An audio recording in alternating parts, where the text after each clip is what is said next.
everyone, this is Stephanie Gagos. Welcome to my channel.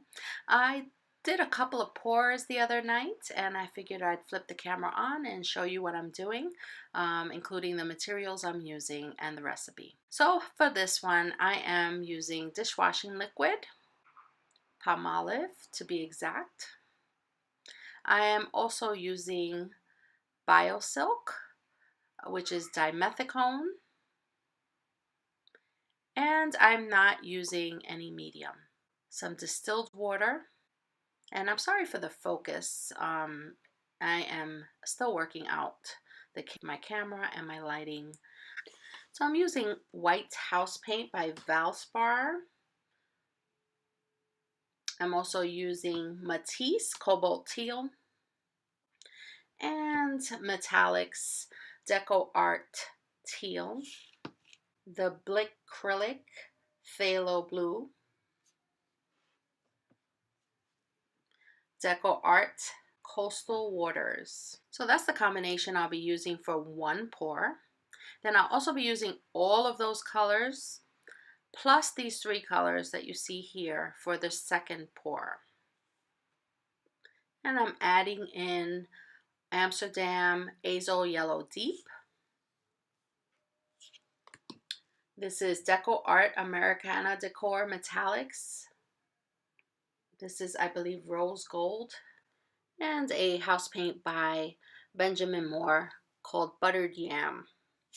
So I'm just going to prepare my solution, which is the distilled water with a couple of drops of Palmolive dishwashing liquid.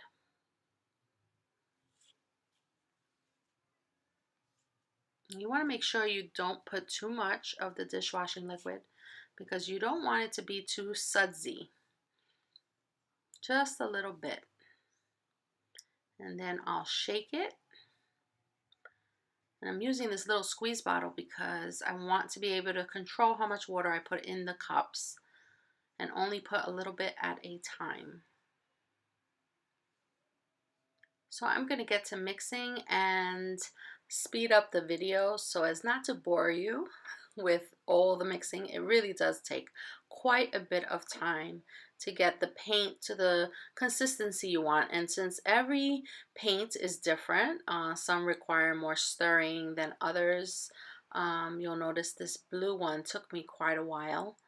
And I believe the Matisse took me quite a while the white house paint didn't take much time at all. It was already a smooth consistency and required just a tiny bit of water.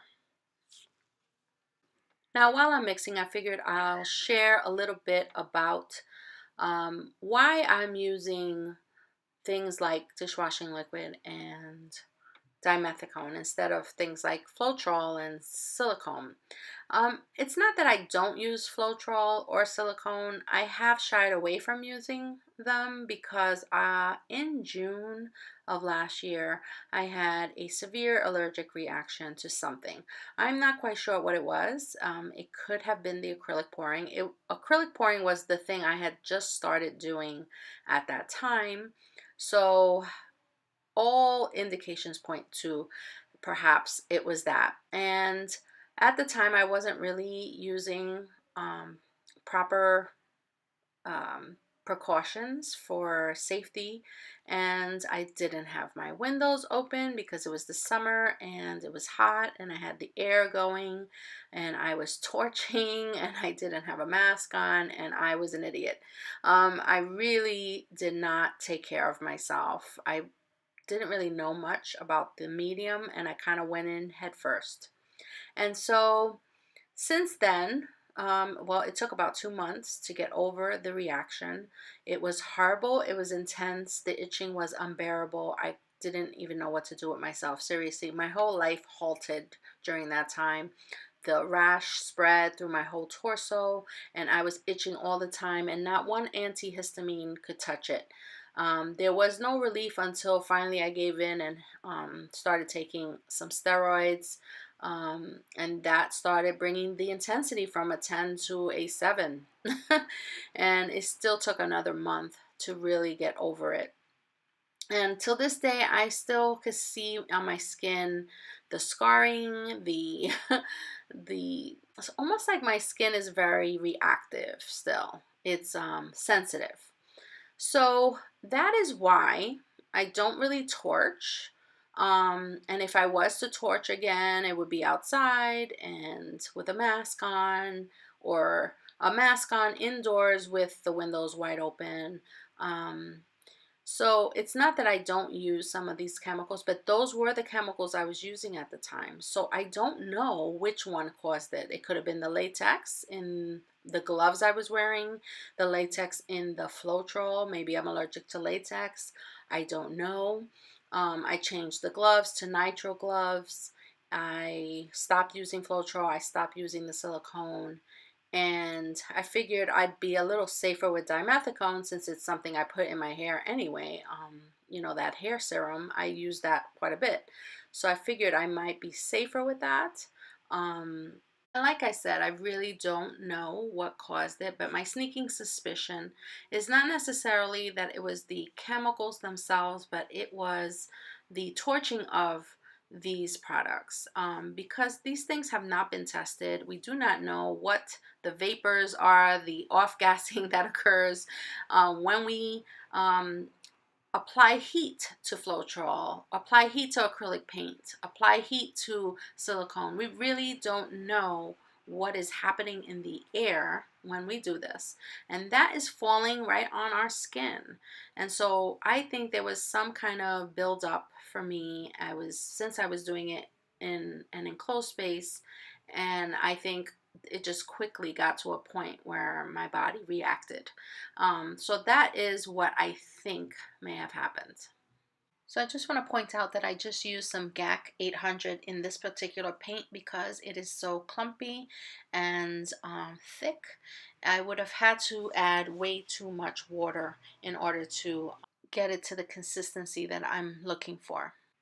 So now I use dishwashing liquid or just water, and I have a few formulas that I use that are just for not requiring any torching, and hopefully I can get some of those cells that I love and get some of the results I love. Now, not everything is about cells for me. I am totally okay with lacing, and I've created some beautiful pieces and have been able to draw some figures on some of my pieces, or rather paint some figures, and I did a portrait over a pour, which is in my course, Go with the Flow one, in which I share some of those safer recipes I've been talking about, and also that portrait over a pour, which is more of an advanced lesson.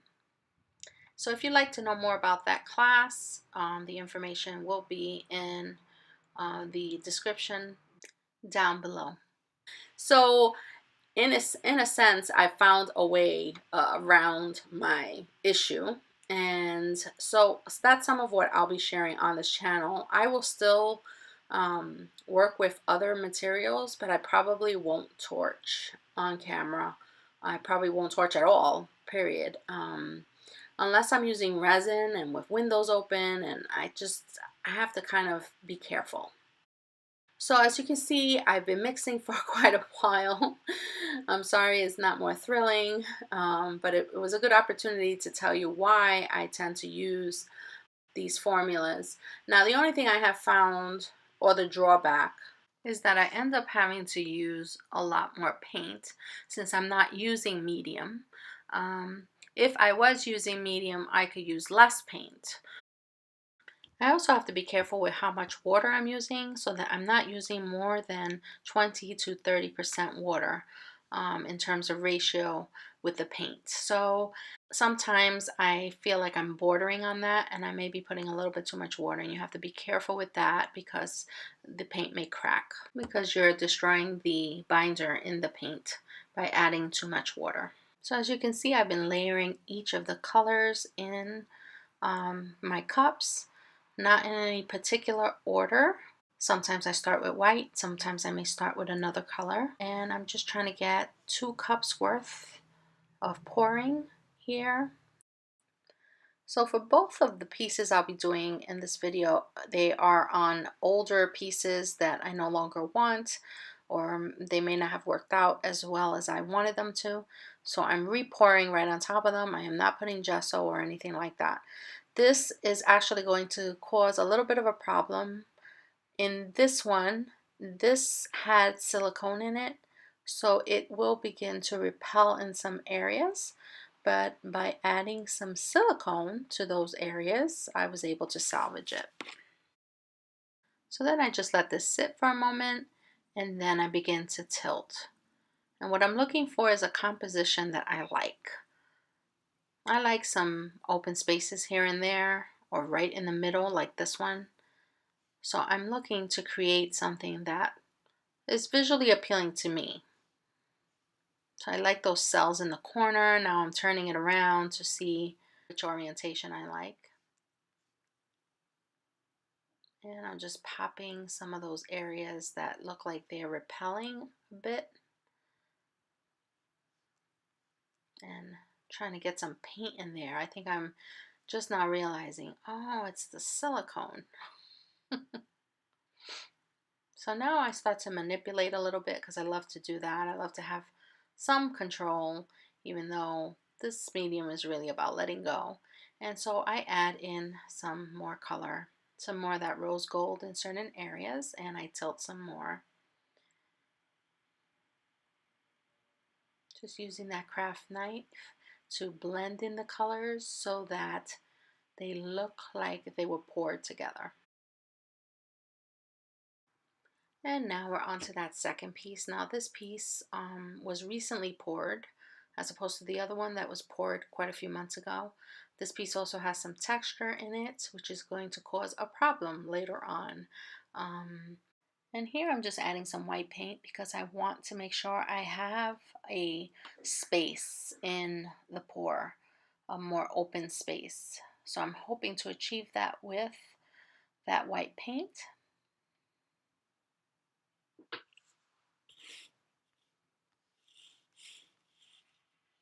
As you can see, the cells are popping up right in the middle.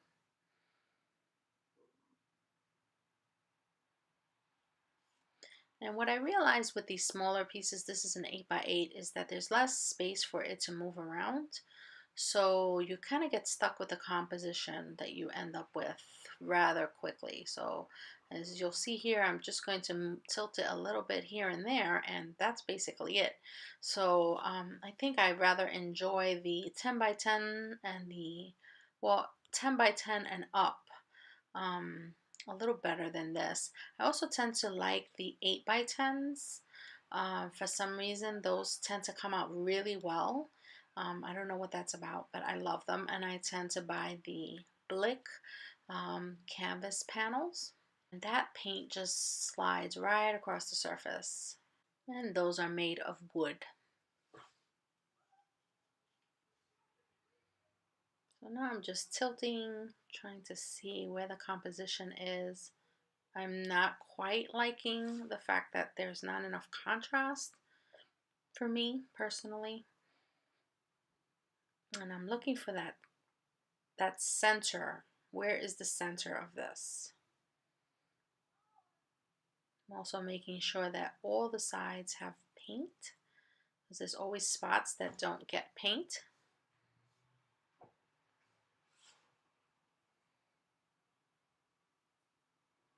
And I am a fiddler, so I'm going to fiddle with this quite a bit.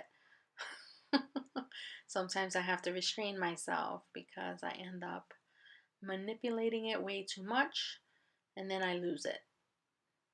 But sometimes the manipulations work out.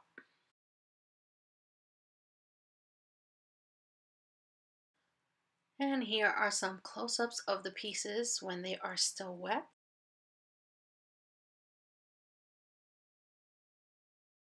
And off camera I did add that little streak of white you see there. That's the first pour. And this is the second pour, which I rather like quite a bit. I love the composition of this one. I love the center of it. And I'm hoping that I was able to solve that silicone issue in those spots, but only time will tell. And I'll have to see what happens when I varnish it. Next time I will probably gesso the piece before I pour on it again. So if you've enjoyed this video, please give it a thumbs up and subscribe to my channel, and I hope to make more soon. Thank you so much for watching.